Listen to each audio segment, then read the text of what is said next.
Is your thyroid function holding you back? Are you one of the people who has a suspicion that your borderline thyroid function might be contributing to your fatigue, your malaise, your foggy thinking, your low libido, your fill in the blank, but you're not quite ready to start taking thyroid replacement therapy? These are the pharmaceutical medications that are used to replace thyroid hormone. By the end of this short video, you're going to have a good understanding of the science-based, practical, and actionable steps that you can do today to begin to optimize your thyroid function without using pharmaceutical drugs. My name's Scott Resnick. I'm a medical doctor who believes that you guys are the future of medicine. You have the ability to learn the best steps to best represent yourself for your health care with your doctor, and sometimes that means even going outside of conventional means, ordering these tests yourself, taking control of your health to live a life filled with longevity, energy, and clarity. So by the end of this short video, you're going to have a good understanding of some of the science-based natural means that are out there to help to improve thyroid function. To understand this, we need to first take a step back and remember what it is that our thyroid gland is doing. Thyroid gland is our body's thermostat. So, like any animal on this planet, we need to be able to set our thermostat depending on our environment. So when the getting is good, there's plenty of food, the stress is low, we can run our engines a little more hot. But when things are challenging, when we're infected, inflamed, under stressed, our body defaults to a low or hypothyroid state. Understanding that, we need to then look at the health systems pyramid to understand some of the steps that can be taken to first address your thyroid function without using thyroid replacement therapy.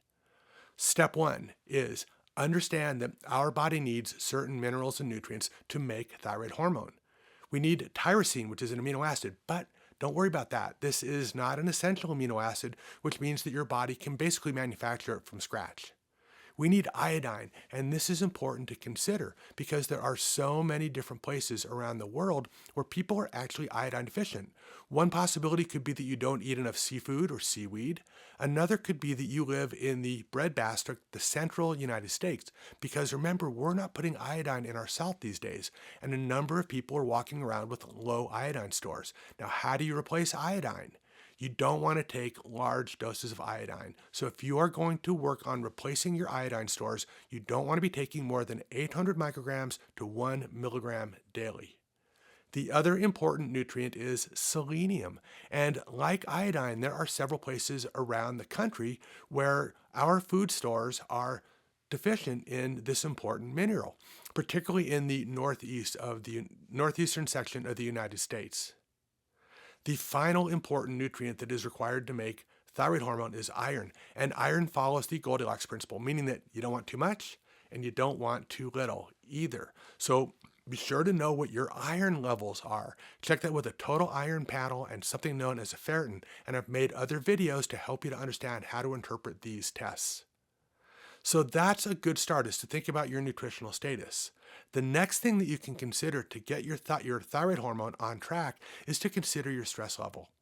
Because as I mentioned earlier, thyroid hormone is our hibernation hormone. And a human's greatest stress is not a cell phone, it's not a traffic jam, it's not a screaming boss, it's starvation. So when we're under a state of starvation, our cortisol goes up, our thyroid function comes down, because if you think about it, if we have stacked enough calories onto our skeleton to keep us alive for a finite amount of time, and we can lower our basal body temperature, lower our metabolic rate to conserve some of that stored energy, we're going to live longer. That increases the possibility that we will find some berries or some bunnies or some nuts or catch a fish or something like that in the wild. It's important to consider how cortisol reflects our thyroid hormone function. And from my experience, and this is as a doctor who's taken care of thousands of people over my career, I have seen that when people develop dysfunctional cortisol patterns, that's either a state of hyper or high cortisol, or hypo or low cortisol states, hypocortisolism, that their thyroid hormone doesn't work as well.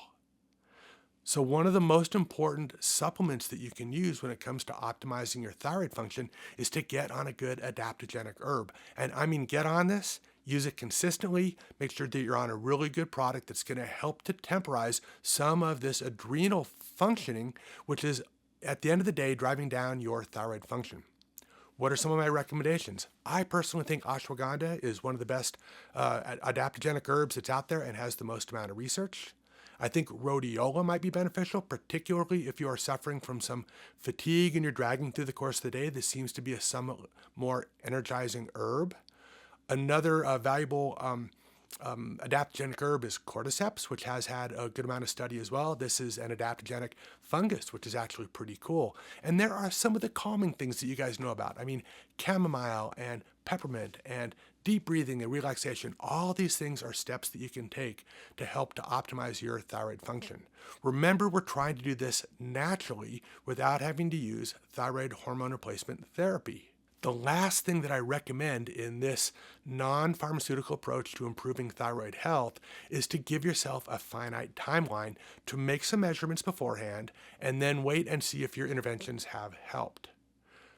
My recommendations are that you obtain a set of complete thyroid tests, which is a TSH, a free T3, a free T4, and possibly a reverse T3.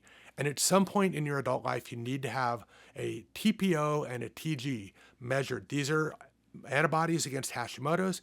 They stand for thyroid peroxidase and antithyroglobulin antibody. At least get those done once. And if you do have positive antibodies, be sure to follow them. The reason I'm requesting this of you is because I have seen people who have gone off on natural approaches to improving their thyroid for years. And get what happens? They get more depressed. They put on more weight. They have more aches and pains. They basically get sicker. So if you're going to try the natural approach, I recommend that you set a finite amount of time, let's say 3 to 6 months, during which you hit these therapies hard.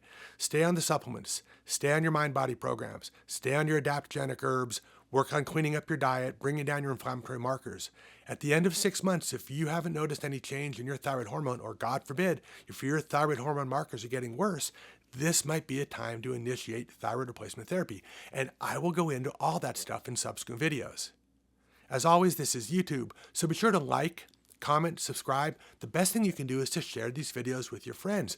We are creating a movement of individuals just like yourselves who are learning about our bodies.